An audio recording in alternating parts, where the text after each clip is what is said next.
या निवडणुकीचं नेतृत्व हे एक प्रकारे भारतीय जनता पक्षामध्ये मी करत होतो, त्यामुळे या ठिकाणी जो काही पराभव झाला असेल, ज्या काही जागा कमी आल्या असतील, याची सगळी जबाबदारी ती माझी आहे, ती मी स्वीकारतो।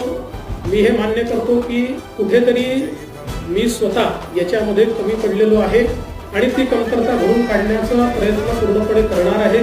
त्यामुळे हा जो काही भारतीय जनता पक्षाला या ठिकाणी सेटबॅक महाराष्ट्रामध्ये सहन करावा लागला, याची सगळी जबाबदारी ही देवेंद्र फडणवीस मी या ठिकाणी स्वीकारतोय। महाराष्ट्रातले आमचे महायुतीचे जे लाखो कार्यकर्ते आहेत, या कार्यकर्त्यांचा विजय।